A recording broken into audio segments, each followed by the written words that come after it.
చదువుతున్న 120 మంది విద్యార్థులకు అడవి పదిర గ్రామానికి చెందిన ప్రస్తుతం దుబాయ్ లో వ్యాపారం చేస్తున్న రాథరపు సత్యం యూనిఫామ్స్ అందించారు. ఈ సందర్భంగా హెచ్ఎం మాట్లాడుతూ సత్యం మరియు తిరుపతి తన శిష్యులు కావడం తనకు గర్వకారణమని మరియు సంతోషాన్ని కలిగిస్తుందని అన్నారు. విద్యార్థులు బాగా చదివి భవిష్యత్తులో మంచి ప్రయోజకులు కావాలని, ప్రతిభ కలిగిన పేద విద్యార్థులకు చదువుకున్న పాఠశాలకు తమ వంతు సహకారం అందించాలని అన్నారు.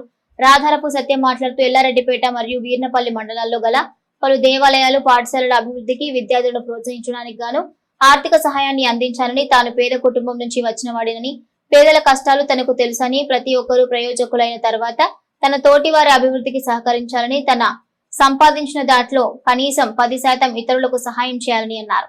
ఈ విద్యా సంవత్సరంలో ఎస్ఎస్సిలో స్కూల్ ఫస్ట్, సెకండ్ వచ్చే వారికి నగదు బహుమానాన్ని ప్రకటించారు. సత్యం మిత్రుడు లోకుర్తి తిరుపతి మాట్లాడుతూ విద్యార్థులు కేవలం పరీక్షల ముందు మాత్రమే కాకుండా ప్రతిరోజు కనీసం 1 గంట సేపు క్రమశిక్షణతో చదవాలని అన్నారు.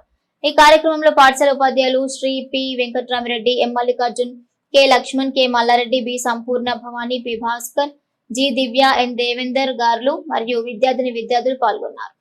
ఫ్రెండ్షిప్ కంటిన్యూ కావాలని, ఎన్ని సమస్యలు వచ్చినా, ఎన్ని అడ్డంకులు వచ్చినా ఇట్నే కంటిన్యూ కావాలని. సో మీరు సుధా ఫ్యూచర్ లో ఏంటి అని అంటే మంచి గోల్, మంచిగా చదువుకోవాలి. మేము చదువుకునే 20 years టైంలో, 20 years క్రితంలో కుమార్ సార్ మా విన్నపల్లికి వచ్చినప్పుడు ఒకటే బస్సు నడుస్తుంది. ఆ బస్సు పొద్దున వస్తే సాయంత్రం పంచారు అయితే సార్లు పోయేది కాదు. ఉండడానికి అకామిడేషన్స్ కూడా ఇబ్బంది ఉంటుండే. స్కూళ్ళల్లో ఉండి ఎవరన్నా స్టూడెంట్ వల్ల మదర్ ఫాదర్ ఫుడ్ అందిస్తే తీసుకొచ్చి సార్లకి మేము అప్పుడు అంత బాగా చూసుకున్నాం. అప్పుడు ఆ టైంలో మాకు కరెంట్ లేదు, ఎన్నో ప్రాబ్లమ్స్ ఉంటుండే. మీకు ఇప్పుడు అన్నీ ఉన్నాయి కాబట్టి మీరు మంచిగా చదువుకొని మంచి మేధావి కావాలని ఆ భగవంతుని కోరుతున్నాం. ఏ రోజైనా కానీ మీరు మన మాతృపితృ ఆచార్య దేవోభవ, మనకి ఎప్పుడైనా అమ్మ నాన్న గురువు నేర్పిన విద్య జీవితకాలని గుర్తుకుంటుంది. మంచి కంపెనీ పెట్టిండు. మీరు సుధీ కంచెలు అలోస్కోర్ స్కూల్ నుంచి చదువుకున్న వాళ్ళు ఎల్లారెడ్డిపేట మండలే మన కరీంనగర్ డిస్టిక్ లో టాప్ గవర్నమెంట్ జాబ్లలో అది వెళ్ళండి.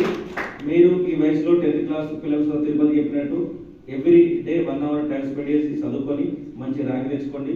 నాకు సుధా అల్మాస్పూర్ మాది పుట్టింది అడిగిపదే, అల్మాస్పూర్ నుంచి వచ్చుదా మంచి రిలేషన్ సంబంధం ఉంటుంది. నా క్లాస్మేట్ పిల్లలు ఇక్కడ నా ఫ్రెండ్స్ వాళ్ళ పిల్లలు చదువుకుంటారు, చాలా సంతోషం అనిపిస్తుంది. సో నేను ఎప్పుడైనా స్కూల్ కోసం కానీ సార్ ఏదైనా 100% నాకేమన్నా గరీబ్ వాళ్ళు ఉన్నారు అనుకున్నప్పుడు నాకు మీరు చెప్పండి. బుక్స్ కానీ ఏమన్నా స్కూళ్ళల్లో ఎక్కడన్నా హైదరాబాద్లో కానీ ఎక్కడ చదివిస్తే నా తరఫున ఏమైనా డిస్కౌంట్ కావాలన్నా అందరికీ శుభోదయం. మేము ఈ రోజు ఈ పొజిషన్ అంటే కారణం అంటే మనకు చదివేటప్పుడు కొంతమంది గురువులు బాగా లైక్ చేస్తారు. అందులో మా మొదటి గురువు ఎవరంటే మాకు మల్కం సార్. గవర్నమెంట్ టీచర్ నాకు తెలిసిన వాడికి ఒక 2-3 మాత్రమే ఉండేవారు. అది కూడా కష్టం. ఆ టైంలో మాకు కుమార్ సార్ వచ్చి అంటే నాకు సారీ అంటే ధ్వనితో వేగంగా పోయేది ఏదైనా ఉందంటే సూపర్ సానిక్ విమానం అని అప్పుడు ఎట్టి నాకు గుర్తుందని సార్. అంటే ఆ సారి ఇప్పటికి కూడా మ్యాథ్లో అంటే అప్పుడు మాకు తెలియదేమో సముచ్చయం అంటే తెలుగు ఇంగ్లీష్ ఉంటుంది, మ్యాథమెటిక్స్ సముచ్చయము, వైకల్పికము, ఈ పర్టికులర్ టేబుల్స్ ఉంటాయి. ఈ టేబుల్స్ అన్నీ అప్పుడు చెప్పినాం సార్, ఇప్పటికీ గుర్తుంది. అంటే మనకు ఇష్టమైన సార్లు చెప్పింది అనుకో ఆటోమేటిక్గా మన బ్రెయిన్ ఫిట్ అయిపోతూ ఉంటుంది. మాకు అప్పుడు బోర్డు పైన సేమ్ ఈత రాసినట్టే మాకు బోర్డుల పైన రాసేవాళ్ళు. అప్పుడు కూడా విజయాలకు సోపానంగా ఉంది. సార్ చెప్పినప్పుడు ఇప్పుడు నాకు గుర్తుంది. ఏదైనా పని చేసేటప్పుడు నిరంతరంగా చేసినట్టయితే సక్సెస్ అయింది. నిరంతరంగా అయితే సక్సెస్ అవుతుంది. నిరంతరం చేయకుండా ఇప్పుడు మీరు ఎగ్జామ్ 10th క్లాస్ వాళ్ళు ఉన్నారు అనుకోండి, ఎగ్జామ్ మూమెంట్ చదువుతాం అనుకో సక్సెస్ కాదు, అది టెంపరీ ఉంటుంది. మీరు ఇప్పటి నుంచే రోజుకు ఒక 1 hour కేటాయించారు అనుకోండి, అప్పటికి మీరు ఎక్కువ కష్టపడాల్సిన అవసరం ఉండదు. అందరూ ఏం చెప్తూ ఉంటే ఎగ్జామ్స్కి టైం ఉంది కదా ఇప్పుడు అవసరం లేదనుకుంటారు. కానీ మీరు ఇప్పటి నుంచి రోజుకు ఒక 1 hour కేటాయించండి, 6 to 7 ఒక టైం పెట్టుకోండి, 100% సక్సెస్ అవుతాం. 100% కాదు 1000% సక్సెస్ అవుతాం. మీరు కూడా అంటే ఇప్పుడు నేను మా సత్యం ఫ్రెండ్గా చెప్పడం నేను కూడా గర్వపడుతున్నాను. ఎందుకంటే నేను అడగడంతో మన సార్ చెప్పి స్టూడెంట్స్ చెప్పుతుంటే ఓకే దానికి ఇబ్బంది ఏం లేదు వచ్చేసి అని చెప్పింది. ఫ్రెండే కదా ఉద్దేశం కొద్దీ ఆల్మోస్ట్ 1,20 లక్షలు పెట్టి బిల్డింగ్ కట్టించాను సిరిసిల్లలో.